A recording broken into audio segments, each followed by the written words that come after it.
का जब गठन हुआ था तो और जब पूर्ण राज्य का दर्जा मिला था 1971 में, तो जो गठन हुआ था वो इसलिए नहीं हुआ था कि ये बहुत बड़ा राज्य बनेगा, यहाँ पे संसाधन बहुत है, जबकि ये लोगों की जो उम्मीदें और आकांक्षाएं, जो डिमांड थी, उस हिसाब से जो हिमाचल प्रदेश का गठन हुआ था। और उसी समय जो हमारे बड़े बड़े जो नेतृत्व थे, उन्होंने ये कहा था, अपनी किताबों में भी लिखा है कि हिमाचल प्रदेश एक छोटा राज्य है, इसके अपने जो संसाधन है वो सीमित है, बिना केंद्र सरकार के सहयोग से जो है हमारा हिमाचल प्रदेश जो है विकसित या तरक्की नहीं कर सकता। और आज तक हमने इतिहास में यही देखा है कि केंद्र सरकार का पूरा सहयोग जो है हिमाचल सरकार को मिला है, चाहे वो कोई भी सरकार रहे हो, बीजेपी की रहे हो, कांग्रेस की रहे हो।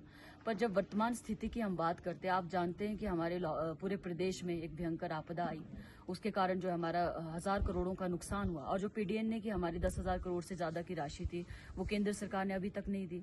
और जो हमारा जो रेवेन्यू का जो मेन जो एक जो बजट तैयार होता है, कई तरह के उसमें एलिमेंट्स होते हैं, मेन होता है हमारा रेवेन्यू डेफिसिट ग्रांट। अब आप ये देखिए, बीजेपी की सरकार में जो रेवेन्यू डेफिसिट ग्रांट था 12,000 करोड़ था, जो कि हमारी सरकार में आते हुए सिर्फ 2700 करोड़ में सीमित रह गया। तो वहीं से आप लोग अंतर स्पष्ट है, और वो अंतर जो है हमारे बजट में भी झलक रहा है। जीएसटी कॉम्पनसेशन का भी मैं यहाँ पे जिक्र करना चाहूंगी। जब जीएसटी इंप्लीमेंट हुआ पूरे देश में, तो सभी राज्यों को जीएसटी कॉम्पनसेशन के लिए पैसा दिया जाता था, केंद्र सरकार की तरफ से शेयर मिलता था, उसमें भी कटौती हुई और वो बंद कर दिया गया। और ये सारे फैक्टर है जो रिस्पॉन्सिबल है कि जो हमारे जो बजट में जो पूरे ओवरऑल जो है हिमाचल प्रदेश में कटौती हुई, और इसको मैं एक्सेप्ट भी कर रही हूँ। पर इसकी जो दोषी है, इसमें केंद्र सरकार का एक बहुत बड़ा हाथ है, जो पूरे प्रदेश सरकार की जो कमर तोड़ने में लगा हुआ है, खासकर जहां पे अपोजिशन की गवर्नमेंट्स है। अगर हमारे को केंद्र सरकार से भरपूर सहयोग मिले तो ये स्थिति यहाँ नहीं रहेगी। तो बजट का अभाव है, पर फिर भी हम सीमित संसाधनों में है, अपने क्षेत्र में जो भी कार्य होने उसको कार्य को करेंगे भी और अंजाम में भी पहुंचाएंगे। और माननीय मुख्यमंत्री महोदय जी ने भी हमें पूरा आश्वस्त किया है कि यहाँ के विकास के कार्यों में वो भी कोई कमी नहीं आने देंगे। बेशक बजट में अप्स एंड डाउन्स चले रहते हैं, फाइनेंशियल जो है ये स्थिति है ऊपर नीचे चली रहती है, पर इस तरह की स्थिति जो है हमने भी एक्सपेक्ट नहीं की थी। पर ये कहीं ना कहीं जो है अब इसमें हम जो केंद्र सरकार का जो हमें सहयोग नहीं मिल पा रहा है, इसकी एक बहुत बड़ा जो इसका कारण है। तो हमारे मुख्यमंत्री जी लगातार इसके लिए लड़ भी रहे हैं और कोशिश भी लगातार जारी है।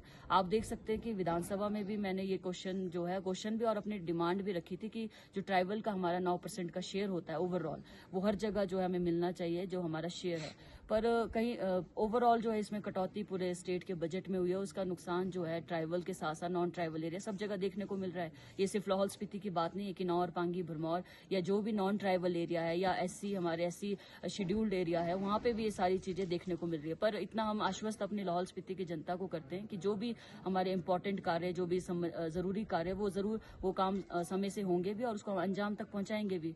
और पूरा सहयोग जो है माननीय मुख्यमंत्री महोदय जी का भी रहेगा। और केंद्र सरकार से भी हम लगातार गुजारिश भी कर रहे हैं और कोशिश भी कर रहे हैं कि वहां से हमें राहत मिले। और जो एक और चीज है कि जब से हमारी सरकार ने ओपीएस बहाल किया, तो एक लोन की लिमिट जो है केंद्र सरकार ने हमारे को लगा के रखी है। अब आप देख सकते हैं कि लोन से सरकारें चलती, चाहे वो केंद्र सरकार हो चाहे वो राज्य सरकारें हों, अपनी संसाधनें हमारी सीमित है। तो लोन की लिमिट लगाने से उसका भी सीधा नुकसान जो है हमारे फाइनेंशियल स्थिति को हो रहा है। तो ये सारे फैक्टर्स है। और बड़े बड़े नेतागण जो ये विपक्ष में अभी बैठे हैं, पूर्व में मंत्री विधायक रहे हैं, आज इस पे बात कह रहे हैं, इनके टाइम पे कह रहे हैं कि करोड़ों के बजट आए, तो धरातल में इन्होंने किया क्या है? अपने चहेतों को, कुछ लोगों को फायदा पहुंचाने के अलावा और किया क्या है? ऐसे एरिया में डंगे लगाए हैं जहाँ डंगों की जरूरत नहीं। कोई ऐसा कोई मॉडल बताइए जिसमें इन्होंने लोगों को जो है सहयोग किया हो, कोई पानी की स्कीम जिसको अमली जामा पहनाया हो या कोई ऐसी स्कीम हो। उन सब चीजों को हम देख रहे हैं और सीमित संसाधनों में हम काम करने की कोशिश कर रहे हैं और सुख दुख की घड़ी में हम लोगों के साथ खड़े हैं। आज हमने सड़कों को समय से पहले बहाल करवाया, जहां मयार नाले का जो सड़क है वो मई जून में खुलता था, आज हमने मार्च को उसको बहाल करवाया। योचे का सड़क हो, पानी की स्कीम्स को हमने चलाए रखा पूरा सर्दी भर।